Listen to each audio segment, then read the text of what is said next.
YouTube. This is Hunter Surge. Here with some Elestrals content. We have a new ban list. I haven't posted Elestrals content in a minute. I'm getting back to it. Especially now that we have this ban list. Sunstrike. I've been saying it for months. Sunstrike looks sick once Off is out of the format, and it's finally time. It's time for the promised ban list. It's the promised day. We're finally free. I did actually record tournament reports for the last two premieres. I just got lazy, and now it's too late.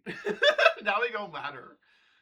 Actually, more like the last four premieres. I just keep forgetting to put them together. Whatever. I'll try and get over myself on that the next premiere. Um, but yeah. Sunstrike has a lot of really cool cards. However, it has a lot of problems that need to be curtailed. So I'm very excited for this ban list. So, just a bunch of preamble in this article talking about what led to this. When it's going into effect is June 27th, so it's still we're still on the old list for the set celebrations. Relevant to me because I have one of the last set celebrations tomorrow. So I am still playing with everything at full power. And I'm pretty sure like every moth card is legal for set celebrations, which is crazy. Whatever. And yeah, it's legal just in time for the premiere next Saturday. No, no, Sunday. It's a Sunday premiere. It's a Sunday premiere. Okay. Okay. Talking about the shape of the format, really talking especially about like even if Moth is not super like dominating the way we saw initially at Car Party, for example, or that everyone expected, it is still applying a lot of pressure on the format that is defining how it's shaped. And like particularly talking about how like Pandora's Box is in 87% of main boards, and that's not a good sign. Because if Pandora's Box is a good main board, that means that like it is more important for you to stop your opponent's process than to than for any back and forth stuff to be happening. Because Pandora's Box is not back and forth card. It does not like preserve your board state. It does not affect your opponent's board state. It is a card that specifically stops the process of what your opponent is trying to do. And if that card is worth it in main deck, that is a very bad sign. And the writers of this article, the Elestrial staff, correctly identifying that, yeah, that's a bad sign, and even if Moth has not won either premiere, that is still very indicative of the sorts of pressure that Moth and decks like it are applying on the format, and things that we probably don't want happening.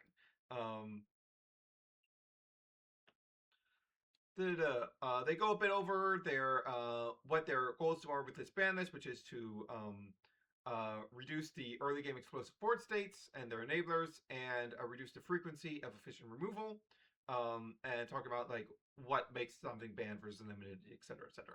So, this is what I really want to see. So, there were two main ways that they could have handled the moth problem. Way number one, the one that would have taken the least slots, would be you just ban Strand Moth itself. However, that has a couple problems. Problem number one, Moth is if Moth is getting out in like a fair mechanism where like it takes multiple turns to get it out, or like you have to specifically like Exaltair, not Exaltair, yeah, Exaltair for it, Champ Exaltair for it, then like it's probably fine. What it's doing is probably okay. However, this nonsense where we get it out in a single turn, we can play through Gorgon's Gaze getting it out, we can get out multiple through special class, special ascends, etc., etc. That's a problem. That can't be happening. And even if you ban Moth, leaving the tools that allow you to accelerate out Moth run the risk of this happening again. It runs a very real risk of us ending up back here not too far in the future, once again staring down this problem. So while there was a lot of speculation going around of, they'll ban Vega Vines and send like Tower and Syracuse to one or something like that, I was very staunch that what I want to see was I want to see either Stratomoth go to 0 or all 3 of the enablers go to 0. Um, I did not want to see any other version of this. So I'm very happy to see all 3 enablers go to 0 because in my mind that's the preferred solution, because that that takes out the actual problem that could potentially create more problems in the future, while also allowing Moth to continue to exist and potentially evolve into a more fair strategy, which I think is really cool. I think that's really great. The other ban is Anocell. So the other thing that I really think needed to be banned was Phosphocell Ultra Charged, and I was pretty set on it being Phosphocell Ultra Charged. I did not think they'd go this route. However, I think ultimately this is, for the longevity of the game, this is the better route. Because banning Ultra Charge does deal with the problem, yes. Banning Anocell also deals with the problem, but the bigger thing is that as long as Anocell exists, it is a big restriction on what they can do with any future Phosphocell cards. It's a very big limiter. Because Anocell means that any future Phosphocell is going to be able to be turboed out turn 1. And while that's not a problem with OG Phosphocell, it could very easily be a problem in the future if they want to revisit Phosphocell again. So, by instead going, okay, we're just going to kill Anocell, and this will also give us the opportunity to make an escape from Tartarus Anocell that is maybe more fair in how it turbos out. Like, I think one of the simplest things you could do to avoid an issue like Ultra Charge with any future Phosphocell is like just have it like have to check if your opponent has any cards on the board. Because if your opponent has cards on the board, that means it's not turn 1 going first, and that means it's probably more fine. On another note, I do want to say I do really love OG Phosphocell's design, because OG Phosphocell is like the only Turbo 3 that feels like it was really designed around being a Turbo 3, because like it doesn't do anything if your opponent doesn't have a board, and its stats are super low, in a way that like makes it super feasible for non-3s to beat it by combat. Very, very well designed card. But Anocell, and destroying Anocell and like getting to revisit it with an EFT, I think is probably the correct call. And then we have the limits to 1s. We have Eruption, Hephaestus' Jealousy. I personally appreciate this because I only pulled 1 Jealousy. So now I have a playset. Now I can actually play the fire decks. So for fire, I think there were 2 routes they could have gone with this. It was either you hit Jealousy to 1. Jealousy is a very powerful removal card. It hits its divines, which is something they don't really love. So that was always putting a target on its back. But the other thing I would have that would have been good, and I would have really liked to see, is original Krakatuka, base set Krakatuka. Because I hate dealing with that card. That card sucks to deal with. I really hate that, like, if you can't get over it immediately, and it's a 9 defense, so if your opponent has protection and you didn't open one of the removal spells, you might struggle. It's pretty likely that you're gonna struggle to get rid of it fast enough, which is not ideal. And that just means, okay, it's gonna burn me again. It's gonna burn me again. It's gonna and like a lot of Festus Jealousy's power was in the fact that it was able to counter speed trigger base Krakatuga, and that line is still available. They can only do it once, but it's still there, and that's like the really obscene thing that Jealousy is able to do. Like, this is my one pain point with this ban list. I think overall this ban list is super, super correct. However, I really would have liked to see base set Krakatuga get banned. I think that card is not healthy, and I think it should go. If there's anything I want to see happen on the next ban list in August, or maybe during Snowshade, whatever, I want to see base Krakatuga gone. I don't like that card. I think it should disappear forever. Then we have the Lunar Hit. This had to happen. I think they could have really easily avoided this problem if Ectopossum just had like a hard once on it, like similarly to what you have on like stuff like Platypulse and Aphros Champ, where you can only cast them this way once per turn. But because a Hypnosum can die and you can just go, okay, catch my 2 to 3 Ectopossum. I didn't spend any actual spirits to play them, by the way. These all came from the Underworld. I think that's just way, way too strong. If you could only do one at a time, and it was like more about like you could do it continuously, I think that might be fine. And if that was the case, there might be more merit to approaching this as a semi-limit. But as as it is, I think that a limit has to be the solution to this card. Just being able to slam down multiple is just that's not fair. It's not fair.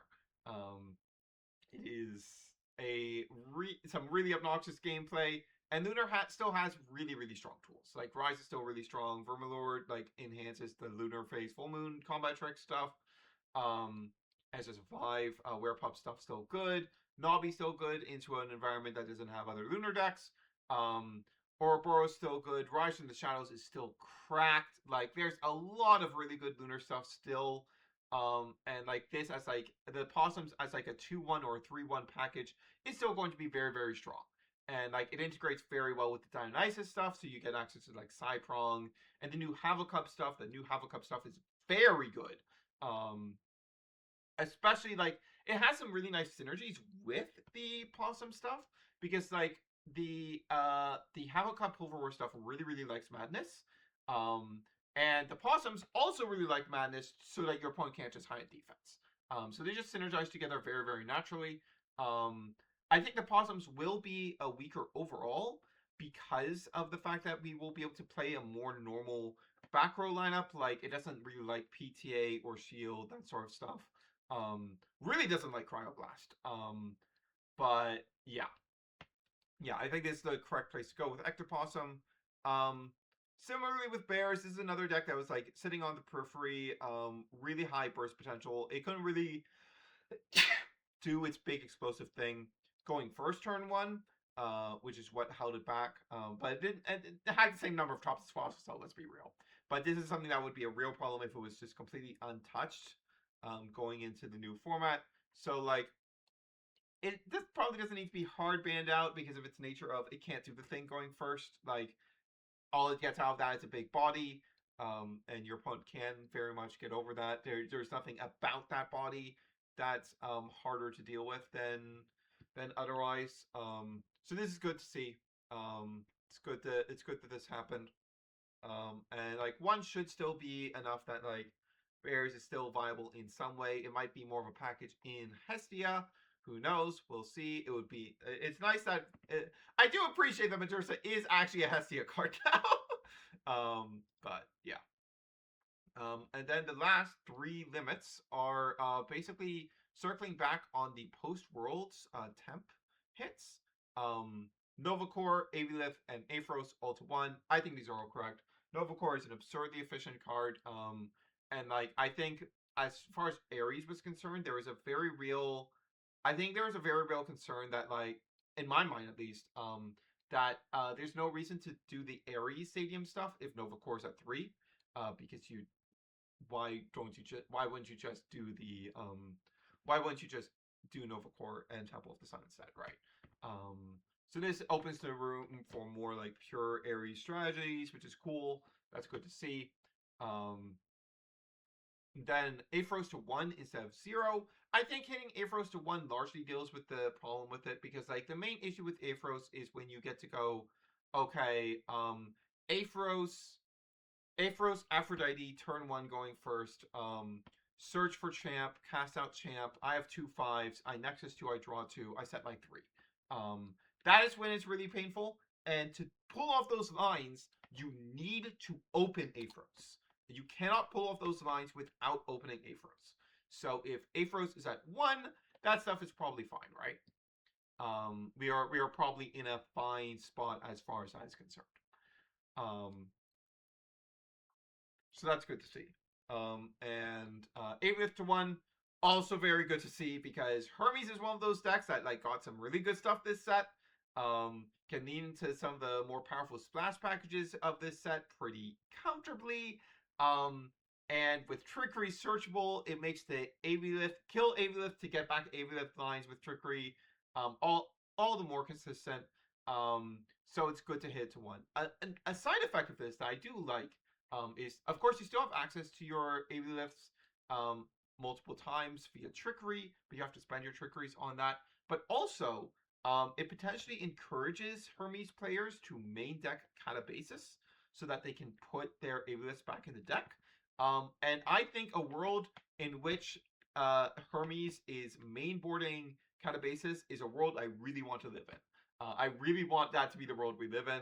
I'm not sure if this will be I'm not sure if this will be enough to push them to do that, but maybe. We'll have to see.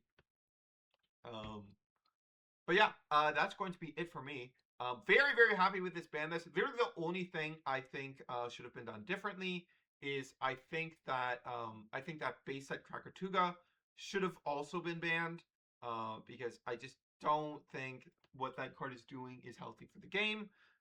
It's just not fun, and a lot of what I'm going to be thinking about on my deck choice going into this next premiere is going to be, okay, how well is this able to immediately answer a turn one going first Krakatuga in defense. How well am I going to be able to do that? Is going to matter a lot, I think.